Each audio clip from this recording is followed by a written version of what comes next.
اول حاجه عملتها يا جماعه زي ما انتوا شايفين هو ان انا جبت الفوم الملون زي ما انتوا شايفين فوم عادي، وقمت جايبه حته قماش وقصه منها، وجايبه حته قماش برضو واقوم ايه هخيطها فيها.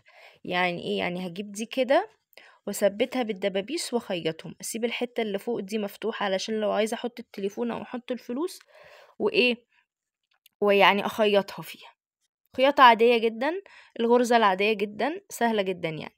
بصوا يا جماعة انا عملت ايه، ده ورقة فوم ماشي، جبت بقى الخياطة وخيطت من جوه، بعدين لزقتها بمسدس الشمع اهو، لزقت بقى الوشين، الوش ده والوش ده لزقتهم ببعض كده من الجنب، واهو عملت شنطة جميلة جدا تنفع شنطة احتفالية سواريه ماشي. طبعا هحط مونوكير شفاف عشان ايه الجليتر ما يقعش. بصوا ايدي عملت ازاي كلها بقت جليتر، فانا هثبتها بالمونوكير الشفاف. وهنا انا دهنتها كلها تقريبا بالمونوكير الجليتر زي ما انتوا شايفين.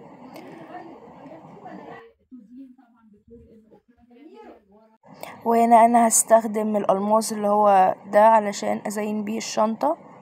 بصوا يا جماعة زي ما انتوا شايفين جبت المونوكير اللي هو بيعمل ذهبي ده وقمت دهنه بيها. طيب ده ايه؟ ده اللي هو متر الكافيار ماشي. انا عملت ايه؟ انا قمت لازقه باللزق الصاروخ ده على الطراطيف كده.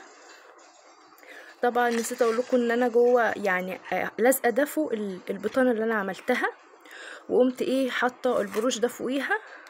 كنت محتاره ما بين البروش ده والبروش ده، حطيت البروش ده في الاخر زي ما انتوا شايفين كده. قولوا بسم الله ما شاء الله، قولوا بسم الله.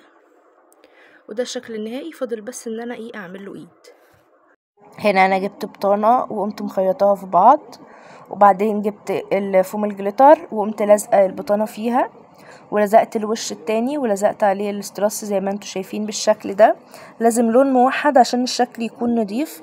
جبت استراسايه لماعه في النص وقمت لازقاها، ولزقت حواليها استراس مدور لونه لبني، وبعدين لزقت استراس لونه ابيض ولونه ازرق غامق او كحلي زي ما انتوا بتقولوا عليه.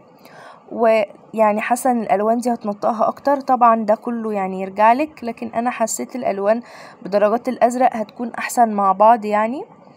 ولزقتهم وخيطتهم مع بعض الاتنين عشان تكون اكثر متانة زي ما انتوا شايفين. وبعدين زينتها بالاحجار الالماس زي ما انتوا شايفين.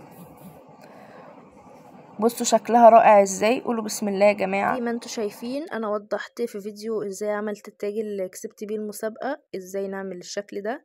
بس لو انتوا مش عارفين ازاي انا عملت الشكل ده، هو اولا مش ضروري انا هحطه بس على جنب الشنطه. هقول لكم اول حاجه هنجيب كيس استرسات، في استرسات هنجيب اللي هو الشكل المدور ده. انا جبت الالوان دي الازرقات، ازرق فاتح وازرق غامق لبني وكحلي ماشي.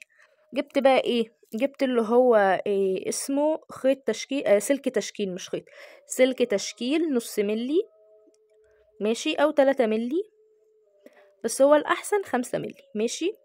قمت بقى ايه؟ قمت عامله عقده، هقول لكم ازاي.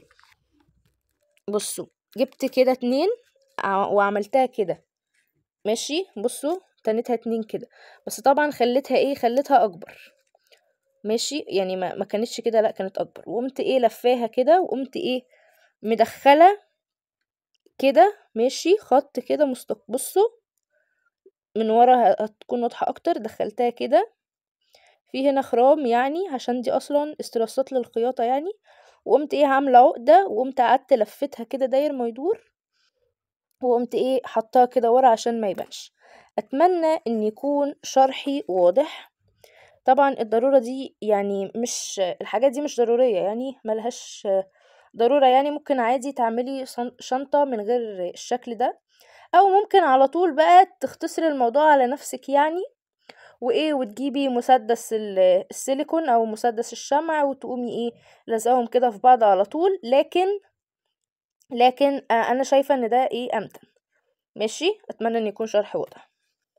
لزقت دور الماس زيادة هنا.